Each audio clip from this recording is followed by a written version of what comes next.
Good afternoon, everybody. So today is Wednesday, which means it's time for the News of the Week video. So the first news that I'm going to be talking about is actually a news article that I found on the league website today, and I kind of want to talk about this because this is actually a news article talk about could David Wagner potentially be a good fit to coach MLS. Now, for those of you that don't know who David Wagner is, he used to be a former U.S. men's national team player, and he has already coached a couple of teams in Europe, most notably Schalke, who he just recently got fired from that team a couple of days ago. And probably the most notable role was coaching that Huddersfield team that got that team promoted to the Premier League for the first time since the 1970s. And some of the style that he loves to play with his team is kind of similar to what Jurgen Klopp does with that Liverpool team. A high pressure, high intensity kind of style where he demands his players to press high up the pitch to win the ball high up so that they can have a lot of chances on the attacking end. And in other words, he's basically an attacking kind of manager. Now, the article also mentioned that there's potentially two teams that could potentially get David Wagner if he decided to come to MLS, and unsurprisingly, those two teams are the team that currently do not have a permanent head coach in Atlanta and the New York Red Bulls. And that, in my opinion, if David Wagner is potentially going to choose one of those two teams to coach if he decided to come to MLS, it's got to be the New York Red Bulls, isn't it? I mean, the Red Bulls, when you look at the style that they play under Chris Armas and also under Jesse Marsch, it fits exactly what David Wagner likes to do with his team. A team that loves to high press, a team that loves to try to win the ball high up the pitch and play some attacking soccer. That's what makes the Red Bulls so good in their years under Jesse Marsch and in their early days under Chris Armas. Whereas Atlanta, this is a team that also does play some attacking soccer and does also high press up the pitch, but they don't do it as intense as what the Red Bulls does. And that Atlanta United has already said that they're thinking about getting a South American head coach like Tata Martino instead of trying to go to Europe and try to hire another coach that is kind of similar to Frank de Boer. But having said that, the Red Bulls have also just recently talked about they are going to get Barnsley manager Gerard Stuber, and that recently they have also made an offer to Barnsley in order to get their head coach to be their permanent head coach. So yeah, we shall see if that is going to be the case, and that if David Wagner is available for the Red Bulls, if I'm the Red Bulls, I feel like he would be a better fit than what they're currently linking with Gerard Stuber, and that a lot of Red Bulls fans would be more excited if David Wagner is potentially going to be the head coach of the Red Bulls than if they're thinking about getting Stuber as their head coach. Now, moving away from that news and kind of talk about some transfer news and some signings that has happened. Well, the Houston Dynamo signed Mateo Bajamich, I think that's how you pronounce, to replace Alberth Elis. Now, this is a guy that is coming from Argentina, which first you probably thought, well, is the Dynamo finally caught up to the trend right now with a lot of MLS team going down to South America and find these hidden gem down there to bring them to MLS and develop them before selling them off of a profit? Well, the answer is yes, but here's the kicker. Mateo Bajamich, he doesn't play in the top division of Argentina and instead in the second division. And although I have heard that there are some people say that he could really be a baller once he comes to MLS, yeah, this is definitely a signing that leaves a lot to desire. And I've already heard a lot of Dynamo fans are once again pointing out a typical kind of stereotype and typical way of the Houston Dynamo being kind of cheap and trying to find these diamonds in the rough in order to replace some of their biggest stars. But obviously, we don't know whether or not if that, of course, is true. And maybe if he does come to MLS and he lights up and potentially be as good as what Alberth Elis is when he was with the Dynamo, maybe this would definitely be a good deal. But as of right now, again, I kind of do agree with a lot of Dynamo fans where, yeah, this really felt like a diamond in the rough that the Dynamo are trying to reach at. And replacing Alberth Elis is not going to be easy. Consider how much he has brought to that Dynamo attack, and you clearly have seen in the past couple of games when they do not have Elis in the starting 11, they just don't look like the same on the attack as they had him during the beginning of the season. So we shall see how he's going to fit with this Dynamo team and whether or not if he's going to be just as good as what Alberth Elis was with this team. But moving on, in terms of the next news, is that Roman Torres, he has reunited with the Seattle Sounders after Miami trade him for a first-round draft pick. And isn't this cute that the Seattle Sounders are trying to get the band back? I mean, just recently they, of course, signed Brad Smith back from Bournemouth, and that now they, of course, got Roman Torres back to that team that won the MLS Cup last year. And that the only puzzle left to just really complete of the Sounders going full 2017 and 18 kind of Seattle Sounders way is that either they decide to bring Kim Ki-hee back or convince Chad Marshall to unretire and once again play with the team, which I highly doubt that is going to be the case. But with Roman Torres coming back to the Seattle Sounders, obviously I don't think he's going to be a starter, and that I really think this is just a depth piece that the Sounders are getting him because Roman Torres is definitely getting very old, and that before he actually left the Seattle Sounders to join Inter Miami, he's already kind of down in the pecking order in terms of center back depth, and that no doubt that I think when he does come back with this team, he's going to be once again down the depth chart in terms of this Sounders team. But hey, the Sounders want to re-sign him because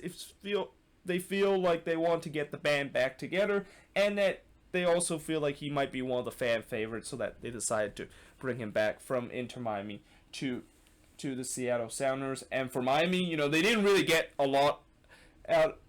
of him when he was down there. I mean, the only notable thing I remember with Roman Torres when he was with Inter Miami was the red card that happened in that game against DC United. But other than that, they did get a first-round draft pick out of him, so we shall see whether or not if they can do some good thing with that first-round draft pick. But moving on, in terms of the next news, and speaking of Inter Miami, it's time to once again talk about the numerous rumors that have surrounded Inter Miami for the past couple of months. And the latest player that is rumored to link with Inter Miami is Dutch international attacker Steven Berghuis from Feyenoord. Now, as much as I know this is going to be another one of those Inter Miami kind of moment where they're linked with everybody, but they tend to not able to sign someone, this might be the case. But however, if they do decide to show interest of signing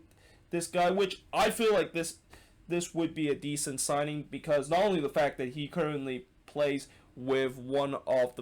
the best team and one of the more notable team in the Eredivisie in Feyenoord, and that he's a regular starter. Last year, he was actually tied with the top goal scored in the Eredivisie. Now, the only issue that Inter Miami does have, if they are really thinking about signing this guy, is that they are going to have to make him a DP player. And unfortunately, Inter Miami is out of DP slot after they decided to get Gonzalo Higuain on the highest payroll out of any player around MLS. And unless if they decided to do the Galaxy loophole, which is somehow sign Steven Berghuis on a loan deal from Feyenoord, and then somehow in some way in the offseason they'll figure out a way to try to sign him as a DP player, or the fact that they decided to buy down one of their DP player, which obviously they can't buy down Gonzalo Higuain since they've just recently got him, and he has the highest payroll out of any player in MLS, and that they can't buy down Rodolfo Pizarro because he's also one of the highest paid player in the league right now, which only left Mateus Pellegrini as the only option. And Pellegrini, I think there is definitely a case that they could think about buying his DP contract down, because he hasn't really been playing with this Inter Miami team, and that when you're a team that don't play your DP player and just left them on the bench regularly, you know that you're probably not a very good team, and you're definitely a team that's having some problem this season. And it's no doubt that Inter Miami reflects that as a team that just really struggle and have having some major problem in their inaugural season. So yeah, unless if they can of course buy down their DP slot, I just feel like they're probably not going to sign him. And do they even have enough money to try to sign him too? Because they gave a lot of money to money to Gonzalo Higuain, and that they're going to be, if they're going to potentially sign this guy, they're going to really once again have to break the bank, and it's getting to a point where they might be the richest team in MLS if they're able to afford this guy. Now, moving on in terms of the next news to probably the craziest transfer rumor, and that I guarantee you 99.9% this is not going to happen, and that is Preston North End is actually showing interest in Jordan Morris, though the Seattle Sounders basically said they have no interest in terms of selling him. And it's pretty obvious why the Seattle Sounders are not selling Jordan Morris, because he's the most important, or at least one of the most important player for the Seattle Sounders, and that Jordan Morris have repeatedly said that he have shown no interest in trying to go to Europe. Like, I really think even if Preston North End is going to overpay for Jordan Morris and just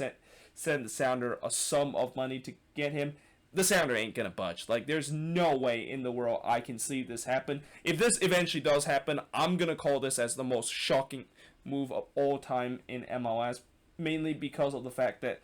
there's no way the Sounders are going to just let go of one of their most important attacker, and that Jordan Morris, again, repeatedly said that he has no interest of going to Europe, and that he's happy with the way that he is right now with the Seattle Sounders and winning silverware with this team. Now, moving on in terms of the next news and staying in Europe, there is actually an experienced Bundesliga defender called Julian Koch that actually declared his interest into coming to MLS. Now, if you're an MLS team that are desperate in terms of getting a defender, why not think about trying to look to see if you can sign this guy? Because, even though he's some people say that he's kind of a little bit washed up, and that he isn't as good as he used to when he was with Borussia Mönchengladbach before signing with Hanover, and that he actually got let go with this team. I won't be surprised if there's a couple of MLS teams that want to think about getting him, and especially any team that have problem in terms of defender. And one team that I can easily name that have problem with defense and maybe think about signing him is none other than the San Jose Earthquakes. I mean, remember a couple of years ago when we decided to get Florian Jungwirth from Darmstadt in the Bundesliga? Well, why not do it again? This time getting Julian Koch and see how he's going to do. I mean, he could be another version of Florian Jungwirth and might even replace him in that spot if we decided to sign him. Because, again, this is the player that, even though I know people are going to say that he's washed up and he's not as good as used to, he still could be a very serviceable defender if he comes to MLS. And we have already seen that there's players that, even though they're labeled, they're washed up and they're not as good as they used to, come to MLS, they just rediscover their career. And that I won't be surprised if there's a couple of MLS team that needs help in terms of the defense, or even are going to be thinking about potentially getting this guy to come play for their team. Now, moving on into the next news and kind of talk about injury news, and this is kind of an unfortunate injury that I have to break out, and that is the Vancouver Whitecaps goalkeeper Thomas Hassel is going to be out indefinitely with a left tibia stress fracture and a concussion. I'm not sure why I say concussion there, and he of course also got a concussion, which, yeah, that's a double whammy in terms of the injury that he suffered, and that not only the fact that he's definitely going to be out for the season, but I don't know if we're ever going to see Thomas Hassel back with this Whitecaps team and be the starting goalkeeper, because they've just recently decided to sign his temporary replacement, or as I like to see it, I think this could be a permanent replacement, because the Whitecaps have just recently acquired Evan Bush from Montreal in exchange for a third-round 2021 pick, and I think that's an absolute steal. Because Evan Bush, for a very long time, I've always said that he is one of the most underrated goalkeeper in the league, and that there's a time where he actually led the league in terms of save, and he's a very good shot stopper. Now, unfortunately, he kind of lost his job once Clement Diop become really good with this Montreal Impact team. But I always thought that Evan Bush would be a guy that I feel like he could be a serviceable goalkeeper for any team. And the Whitecaps, obviously knowing the fact that they are running out of option in terms of their goalkeeping situation, since Maxime Crépeau is still out with that broken thumb injury, they decided to, of course, get Evan Bush. And if Evan Bush does do well with this team, or if Maxime Crépeau does come back to this team, I have a feeling most likely Thomas Hasel is going to be back into the third spot in terms of the pecking order for starting goalkeeping for the Vancouver Whitecaps. But if you are a team that might have issue in terms of goalkeeping, why not think about trying to look for Thomas Hasel too? Because I think this kid is probably one of the brightest goalkeeper prospect in MLS, and he's already shown in these games, not just in the MLS back tournament, but also during the regular season, that he could really be the real deal if he can continue his development path. And that I also could see that he could be a starting goalkeeper for the Canadian national team if he continue to develop and gets the chance to play with another team around MLS. Now, moving on into the next news is that the Colorado Rapids and SKC match, which was postponed this week because I actually found out that the COVID-19 positive test that I originally said that it was one of these teams that actually got it. Well, it was actually the Rapids, and that they've just recently said that there's now 2 players and 6 staff members that got COVID-19 positive test. Well, in this game that of course was the reason why this game was postponed during the weekends. That is now being rescheduled to October 21st, which I believe that's the only other week besides the week leading up to Decision Day where we are actually not going to have midweek action game. And I think that's also the same week when the FC Dallas versus Nashville SC, which is the third game of this mini series between 2 teams that did not make it to the MLS's back tournament because of the same reason that the Colorado Rapids are dealing with right now is going to be played. So at least for that midweek action, I don't have to worry about having no midweek action games like what we had this week. I mean, honestly, it feels so weird, the fact that after I've been doing so many previews and reviews and having watched so many games almost every single day, that it just feels kind of weird that there's no games whatsoever. And it's kind of perfectly normal with the way that if the regular season was actually happening right now, and even with a condensed schedule, you don't usually get like midweek games every single week, and especially a midweek action that is a full slate of action where there's like 13 games happening in a single night. But otherwise, as I said, this game is going to be taking place in October 21st. And, for Colorado, there's definitely question of these next couple of games that they're going to come. And if these players and staff members continue to have positive tests, there could be question that some of their other games are going to be postponed. And this is where it started to get into the gray area where how in the world are they going to make up those games in time before the season, of course, ended, because there's really not a lot of leeway in terms of how these games are going to be rescheduled. So you just hope that for the Colorado Rapids, with some of these games that is being postponed, that they are able to, of course, make it up, and eventually those players and staff members will get false positive tests eventually, so that they can, of course, get back onto the field. Now, moving on in terms of the next news is that RSL Technical Director Dan Wagner have announced his departure of the club. And I know he, of course, says that he wants to pursue other opportunity, but it's pretty easy to see that the real reason he decided to leave this team is probably get away from the toxic environment. And you could kind of say this is kind of another one bites the dust in terms of another high-rank official from the RSL front office that is leaving because of the whole Deloy Hansen situation. And that, again, RSL is just going through a clean house right now. They're just trying their best to move away from the Deloy Hansen incident and trying to bring in some new staff member to just correct the toxic workplace environment that happened even before the whole Deloy Hansen incident happened a couple of weeks back. But moving on, in terms of the last news of this week, is that the U.S. and Canada will be in the same group in the CONCACAF Gold Cup next year, as the Gold Cup draw have just announced. And I believe Martinique is another team that the U.S. and Canada will be playing, and that it's going to be part of the same group. And then there's the fourth team, which is still to be determined, depending on the